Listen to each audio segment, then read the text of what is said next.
Hello বন্ধুরা, আজকে আমার দুপুরের মেনুতে রয়েছে এই দেখো ডাল রান্না করেছি ধনের পাতা আর পেঁয়াজ দিয়ে, কাঁচা লঙ্কা শুকনো লঙ্কা তোমার তেলে ফোড়ন দিয়ে ডালটাকে আগে সিদ্ধ করে নিয়েছি। ডালের ভিতর পরিমাণ মতো তোমার নুন হলুদ দিয়ে এটাকে ফুটিয়ে নিয়েছি। নেওয়ার পরে পেঁয়াজ ভেজে নামানোর আগে পেঁয়াজ দিয়েছি আর কাঁচা ধনের পাতা দিয়ে এই ডালটাকে, আর ডালে জিরে ফোড়ন শুকনো লঙ্কা ফোড়ন দিয়েছি। এই হচ্ছে ডাল। আর রয়েছে সাদা ভাত, গরম ধোয়া ওঠা সাদা ভাত, তোমাদের প্রতিদিনই দেখাই। সেই গরম ধোয়া ওঠা সাদা ভাত হটপটে রাখি যাতে ভাতটা গরম থাকে। আর রয়েছে তোমার লাউ শাক রান্না করেছি ছিম দিয়ে। আর এই দেখো বড়িগুলো দেখা যাচ্ছে।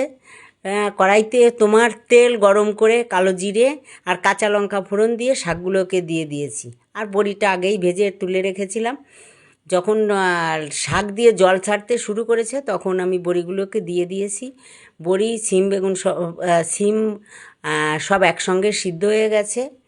এই দেখো, এর ভিতরে পরিমাণ মতো নুন মিষ্টি দিয়েছি। শাকের ভিতরে একটু মিষ্টি না দিলে ভালো লাগে না, তাই আমি শাকের ভিতর মিষ্টিও দিয়েছি। আর কারণ আমি চিনি খাই না, তার পরিবর্তে আমি এখানে সুগার ফ্রি ব্যবহার করি। এই হচ্ছে পরিমাণ মতো সুগার ফ্রি 3-4টে করে দিয়ে এটাকে রান্না করেছি। এই শাক সিম দিয়ে আর বড়ি দিয়ে খেতে দারুণ হয়। আর করেছি কাঁঠালের ইঁচড়ের এখন কিন্তু সিজন না বন্ধুরা, তবুও বাজারে দেখি কাঁঠালের ইঁচড় উঠেছে। আর আমি দেখলেই আমার কাঁঠালের ইঁচড় খেতে ইচ্ছে করে, তাই কাঁঠালের ইঁচড় কিনে নিয়ে এসেছি।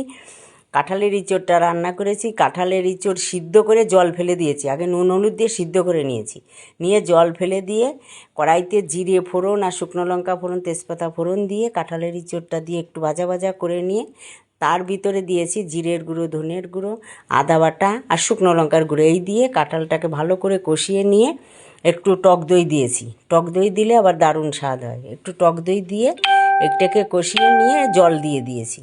জল সামান্যই দিয়েছি, দিয়ে চাপা ঢাকা দিয়ে নামানোর আগে, যেই কাঁঠালটা সিদ্ধ হয়ে গেছে নামানোর আগে আমি ঘি গরম মশলা দিয়ে কাঁঠালটাকে নামিয়ে নিয়েছি।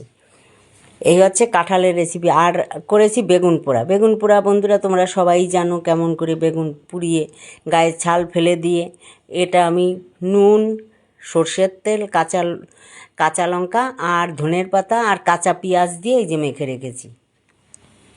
কাঁচা পেঁয়াজ একটু কুচি করে দিয়ে এটাকে মেখেছি, আর ধনের পাতা কুচিয়ে দিয়ে। আর করেছি বেগুন ভাজা। এই দেখো বেগুন ভাজা করেছি আজকে। এই পর্যন্তই আমার দুপুরের রেসিপি।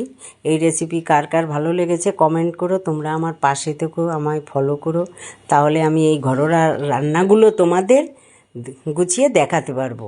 আর তোমরা যদি আমায় ফলো না করো তাহলে আমি এই রান্নাগুলো তোমাদের আর দেখাতে পারবো না, তোমরাও দেখতে পারবে না। ওই জন্যে আমি বলছি তোমরা সবাই আমায় একটু ফলো করে দিও আর পাশে থেকো, যাতে আমি একটু এগিয়ে যেতে পারি। আজ আমার এই পর্যন্তই। তোমাদের সঙ্গে আমার দেখা হবে আবার পরবর্তী ভিডিওয়। সেই পর্যন্ত তোমরা সবাই ভালো থেকো, আমার পাশে থেকো।